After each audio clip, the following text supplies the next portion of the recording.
Slow the heck down. Running is not only about running. Be patient. The three things I wish someone told me when I started running 13 years ago. That is what I want to share with you today. I am just thinking about this because I have heard a lot of runners struggling recently, these past couple of days. So I needed to jump on here and honestly do like an impromptu training on these three things I wish someone told me earlier. So if you are struggling to get faster, if you feel like you've reached a plateau, if you think you are just too old for running, or if you're really frustrated that your plantar fasciitis keeps coming back, your hamstring tendon pain, or your shins keep killing you every time you try to run and you just think your body is not meant to be a runner, I'm here to tell you that is not true. And if this is our first introduction, first off, welcome. I'm Dr. Duane Scotti. I'm a running physical therapist, coach, educator, and founder of Spark Healthy Runner. And my mission is to preserve the health and longevity of runners everywhere by allowing them to get stronger, run faster, and enjoy lifelong injury-free running. And I think just for context here, guys, I have not been a runner my whole life. I started running at age 31 when I was kind of a gym rat in the gym, strength training since college. And I wound up getting hip scope. So a hip arthroscopy, I had surgery on my hip to repair a torn labrum. I had a cartilage defect and I started running after that surgery to get back in shape, get rid of the dad bod. And when I first started running, I got a common running injury that I hear and help a lot of runners now. It's called proximal hamstring tendinopathy or upper hamstring tendon pain. And really, I learned from that injury that certain running related injuries require a different approach to get over, and that we need to strength train in order to run. So I kind of reached that epiphany. I started getting better as a runner, was healthy, started getting some PRs, ran half marathons. I was like, oh, this is the most amazing thing, running. And then I started getting plantar fasciitis pain. I started getting runner's knee. And I really finally developed a strategy, learning through run coaching, that there is more to running than just running. So that's kind of the context here. And I've run 4 marathons now, failed the first 2 times. Third time was the charm. And I'll share some of that with you during today in these 3 points. So I just this past fall did a 3:40 marathon, and then I ran a 3:45 marathon last month for the Dopey Challenge with running all 4 races. So these 3 principles I am like extremely passionate about. The first one, the 3 things I wish someone told me 13 years ago when I started running was just slow the heck down. Running is not a workout. You should not be running as your primary goal to burn calories if you look to do it for a long period of time.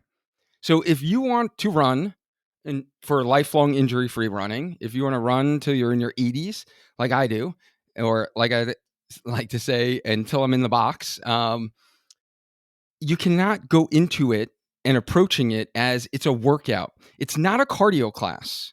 Yes, you might think of running right now, if you are new, as cardio, right? But it's not a boot camp class. You shouldn't be huffing and puffing. It shouldn't feel the effort level is so hard that you're tracking calories and thinking, okay, I burned 1,300 calories today during my run.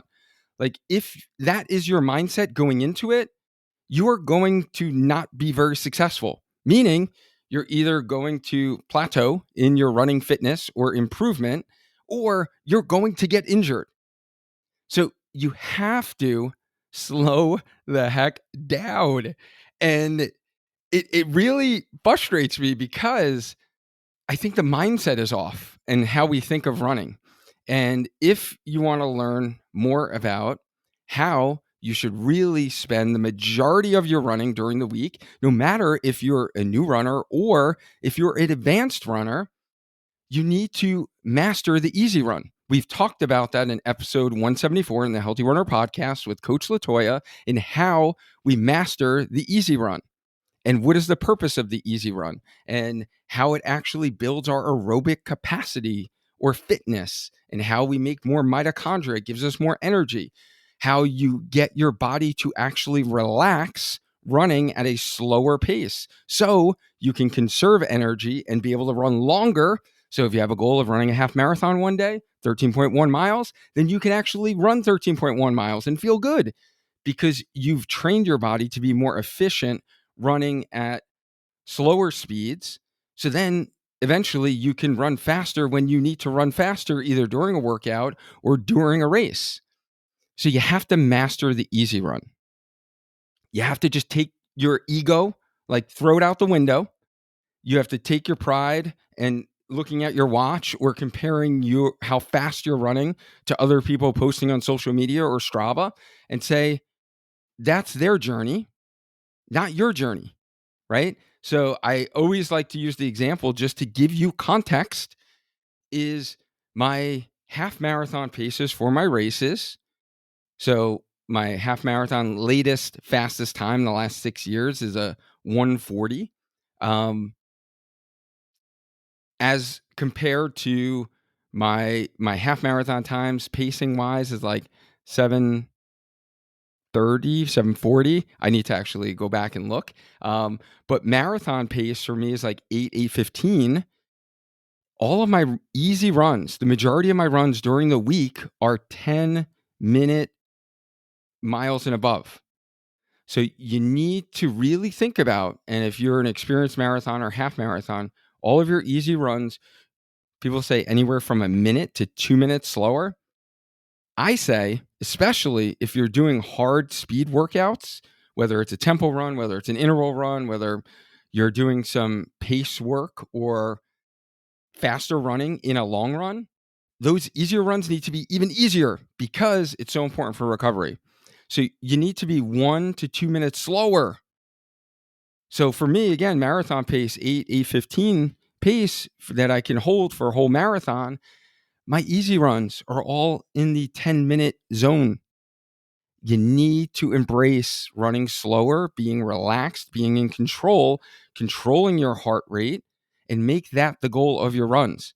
So you need to slow down, no matter if you're struggling with injuries or you're just looking to get faster and you want to perform better as a runner. It's not going to happen during your everyday runs. It's going to happen with consistency. It's going to happen with maximizing the high end of those speed workouts and really doing consistent long runs. That's how you're going to get faster for your 10K, half marathon or marathon. All right. So that's one thing I wish I knew, because when I started running, I definitely viewed it coming from the gym perspective of like, hey, when I'm in the gym, I'm pounding weights, I'm sweating, I'm working hard, I'm huffing and puffing, I'm going out there, I'm trying to like build myself every single day in the gym. When I was going for a run, it was like, all right, I got to like push it. This should feel hard. This should feel like a class, right? You want to think of like a spinning class. No, no, no, no, no. Again, if you want to do this for a long period of time and you want to get better as a runner and grow, you need to slow the heck down. All right. Point number 2, running is not only about running. And honestly, this was like my epiphany moment in my running journey is when I first started running during that time period I just mentioned. It was like all about the running. And yes, I was strength training in the gym because, again, I like to do that. And it wasn't until, honestly, like 2 years ago, I really put all the pieces together and created my 6 steps to growing as a runner, the Spark Healthy Runner framework that we really go by. And I saw all these pieces coming together, that it's not only the running or the framing of the house that's important, but you need, number 1, the mindset, right? So there are 6 steps to growing as a runner. And when I didn't understand these in the beginning, that's when I did get injured, right? That's when my posterior tibial tendon hurt during a training cycle. Plantar fasciitis hurt during a half marathon training cycle, and I was doing hard speed workouts on the track. I got runner's knee, right? And the good thing is, like, yeah, I am a physical therapist. I know how to like get over those pains for the short term, but they kept like coming back. It was always something. It was like this injury cycle that I see so much in the runners that I help today. And the secret, honestly, to keeping all of those common running injuries from coming back is really, it's not stop running that like you might have been told by many medical professionals, whether you went to a doctor, PT, chiro, whoever, right? The secret that I learned is that like we need to train in order to run, and that there are 6 steps to growing in your running journey that must be optimized in order to get stronger, run faster, and enjoy lifelong injury-free running. And really, those are mindset, strength training, structured run plan in a smart and progressive fashion, nutrition, recovery, and race strategy. So these are the 6 steps that you need in order to really grow as a runner. And you need to dedicate time to each of those steps. So the first, mindset, let's just go there for a little bit here. You need to approach it, as I mentioned before, about embracing slowing down, running easier so you can get faster, trusting that process, and then put it to the test. Because there's so many runners that I work with today, and they message me like on our training calendars, like, well, you sure? Like, I'm used to running a 9:20 for my easy runs. I'm running 10-minute, but I have a half marathon, and I'm a little worried that I'm not going to be able to run as fast, right? So trust the process, give it a try, and then really dedicate the time to the other elements and look at it more holistically, that you are a person, an individual who likes to run as your hobby. In order to run and do your hobby, get those mental clearing miles in, right? We all love that, right? Get that mental stress relief that we need. That you need to dedicate time to doing strength training for running. You need to do that. That's like a must. That's the foundation. You need to have the right mindset, set realistic goals. And then you need to do the structured run plan, which was kind of point number 1 here. But then nutrition, you need to fuel for your runs. You need to stop going out fasted for your runs and thinking you're burning more fat and thinking that you don't need to eat, that you're not hungry and you've always gone for a run and you've never eaten before. I understand. I was there. I was you. That was me in the beginning of my running journey. And I was always told, like, you work out first thing in the morning and you burn more fat because you haven't eaten anything and you get more leaner. Like, I was with that whole mindset. And I did that for many, many years. It wasn't until I learned from our registered dietitian on our team, Brooke, how important it is to fuel your bodies for running performance and recovery, which really gets to my next point, which is recovery is a part of the training, meaning rest days, taking days off, embracing. Today, right now, I'm actually doing this because I'm not running and I'm not in the gym. Because today is a Tuesday. Today is my rest and recovery day, strategic in my schedule. Because yesterday I did a little speed work. I did a workout in the gym, hit the weights hard, did my running specific strengthening, and I did some speed work in a run. Today, I need the rest and recovery so my body can rebuild, right? You need to take care of your feet, proper foot care. There's so many things, and I have it all in my recovery blueprint for runners in kind of 6 ways to optimize recovery. But you need to think of recovery as a part of the training, not that you're being lazy, not that you're not, the same exact schedule every single day of the week and you're getting in the gym 5 days a week and you're running 6 days a week or 7 days a week.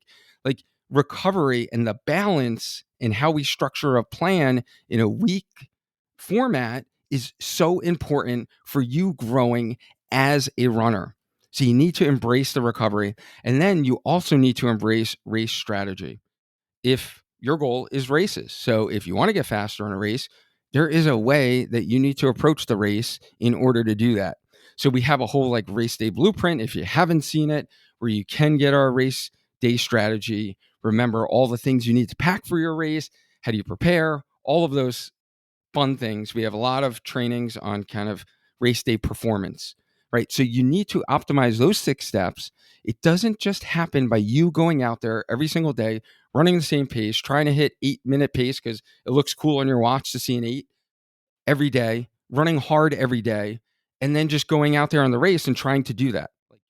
That is a recipe for either getting the same exact time over and over again or getting shin splints, posterior tibial tendon pain, runner's knee, IT band pain, right?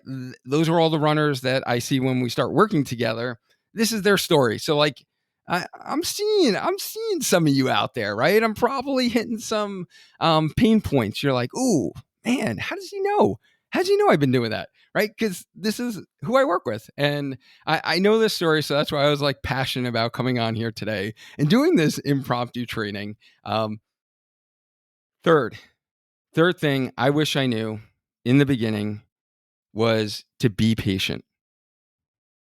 Improvement, if you think about anything that you want to do for a long period of time, is going to be incremental progress. And in today's world, right, we want to see the fast improvement, right? Like that's sexy. That like sells. Like I lost 40 pounds in 3 weeks. How did you do it? Right? Like all those people pretty much gain that weight back, right? When we look at and we think about like, I'm definitely not getting into politics here, but just to make the point of you look at like what happened yesterday, or you think like things are going to change in this country in a matter of weeks when like there's all these other variables and factors, whether it was pandemic, economy, right? Like all those things don't like pivot in like a month or two, right? Like it takes time. Same thing with your running. And I don't know why we expect after a couple days, a couple weeks, like for this massive improvement.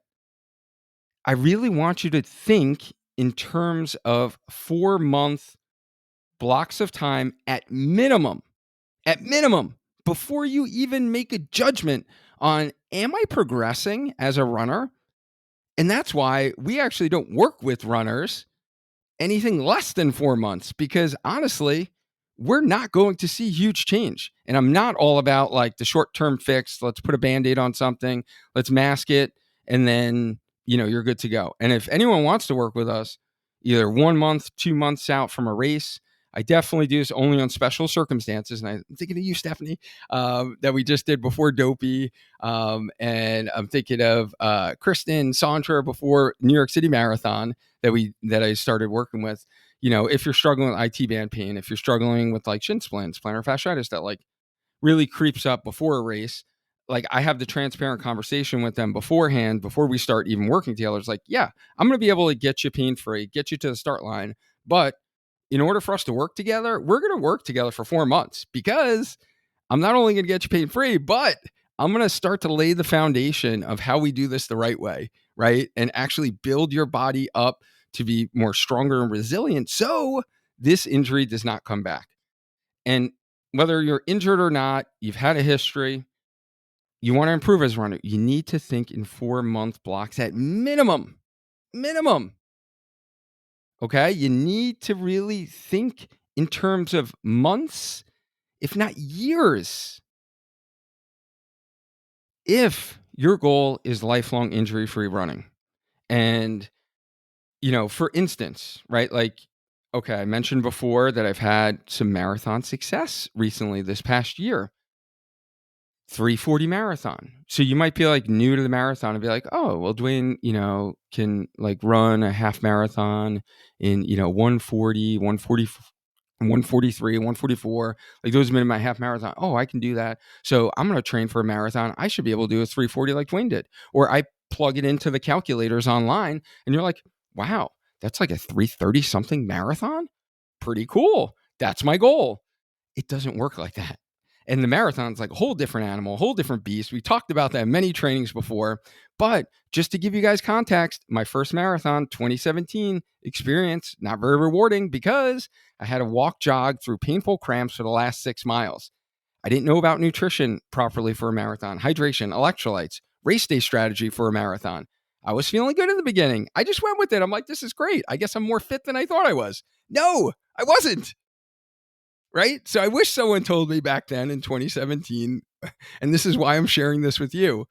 My second marathon, 2022, I suffered pre-race anxiety, terrible sleep for 3 days before the event, the worst GI cramps, bloating, needing to use the porta potty for the first time ever in a race. I've done like 80 something races. That was the only race I ever needed to use the porta potty 2 times.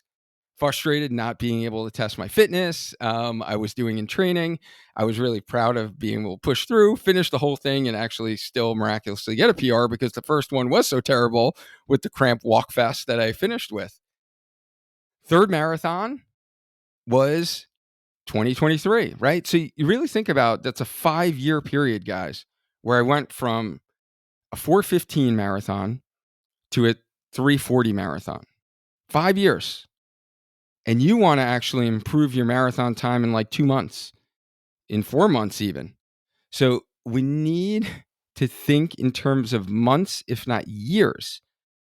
And you need to be consistent. Like consistency is key for anything in life, right? Like I'm recording this right now impromptu. Um, and really like this topic kind of spoke to me because I've been consistently recording these trainings, these videos at least once per week for the last going to be 4 years now. We're coming up on our anniversary in actually this month, February. So you have to be consistent at anything, right? And the same thing goes for our training in those 6 steps, not just the running, right? You learned that today. So let me just recap, guys. 3 things I wish I knew earlier in my running journey. 1, slow the heck down. And I really was going to use another word that I'm like, you know what? Maybe I might get censored for this episode. And we don't like, curse or anything like that on the podcast. So slow the heck down. 2, running is not only about running.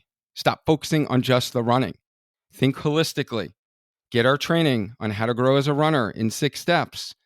learn.sparkhealthyrunner.com/grow. 3, be patient, guys. You need to be patient. It's a journey. I call it a journey all the time for a reason because that's what it is, right? And honestly, you need to enjoy the process, enjoy the journey. If you're only in running to get a PR, to get a fast time, to call yourself quote unquote fast, whatever that is for you, so you can be like the other runners that you know, or to be as fast as your friends, like you're in it for the wrong reasons, right? If you're really running for the physical, mental benefits that it provides you, like that's my why. That's why I run. And it's a hobby for you, right? Like most of you, it's not a job. Um, then you need to really be patient and embrace the process because it is the process. And that's where I've, now come being able to view this in a whole different lens than when I first started. Again, why I'm sharing this with you today is I really enjoy the journey of training. And I enjoy, like right now, I'm in like base training mode, like base building. Like it was amazing yesterday to be able to lift like the heaviest I've lifted in deadlift since last winter, springtime. Like I love that process of training and being able to like do different elements during different parts of the year. I really love the process now of these past 2 years of marathon training. And it is the training. And by the time I even get to the start line, I've had so much gratitude because I've been able to do hard training. I've been able to be consistent. I've been able to be proud of that effort. So no matter what the time on the clock says when I cross that finish line, like I know I've already accomplished the goals. It is the journey, guys, just like life, right? Like we're all going to look back and be like, I wish I slowed down a bit and enjoyed life a little bit better. I'm here to tell you today, think about your running journey as a little bit more perspective and be patient. Don't like hyper focus, hyper analyze, look at your stats after every single run. Wonder why you didn't run faster. Wonder why it felt so crappy. We all have crappy runs. We all have days that just feel terrible. I tell my runners, like, this is one you just forget and just move on. Like short-term memory, be like Dory in Finding Nemo.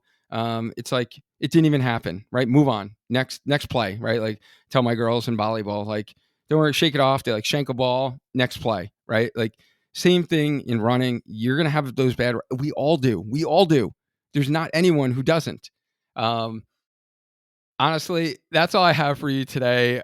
This was just something that I don't know was kind of like brewing. I've seen a lot of people comment, well, social media, or even some of my athletes in kind of how they were viewing things. So I felt really impelled not impelled, compelled. There we go. That's the word I'm looking for. Compelled to share this with you today. If you're looking to like fast track your progress as a runner and you want the structured strength, run plan, support, guidance in how you get stronger, faster, and enjoy injury free lifelong running to really hit your running goal, whatever that may be. If it's only getting out the door 3 days a week, totally cool, right? And you want to be able to do it for a long time, totally cool. If it's to run a marathon, your first, your 10th, get a PR, whatever. Learn more about our Healthy Runner coaching program because that is what we do. We actually provide you the support and accountability to grow in all of those 6 steps that I mentioned to you. You can learn more about our coaching program, hop on a call with me, learn.sparkhealthyrunner.com/coaching. And we have some great episodes coming your way, by the way, in these next couple of weeks. So Coach Lou is going to share some amazing tips on downhill running. For those of you who are running a hilly race or training on hills right now, whether you are running like a Rebel race or you're running Boston or you're running Big Sur, like Coach Lou has got you covered. It's going to be an awesome training. We've already actually recorded it. So I know it's an awesome training and you're going to get some great tips. And we're talking all things trail running terminology with one of our trail running friends. And the other thing that I was super excited about is I really am super pumped to chat with the legendary coach and founder of the Run, Walk, Run method, the one and only Jeff Galloway. So be on the lookout for those upcoming episodes. I've been loving the reviews that you guys are giving in Apple Podcasts. By the way, I love the support. If you're enjoying listening to the podcast in Apple, if you find these episodes helpful, honestly, it really helps if you just drop a rating review wherever you're listening. That stuff means a lot. It helps spread our word and our healthy runner message, right? That we can do this as adults, challenge ourselves, and do it the right way and do it the smart way. Stay healthy and enjoy lifelong injury-free running. I appreciate you guys as always. Like, let's get after it and let's maintain a strong mind, a strong body, and let's just keep on running. Until next time.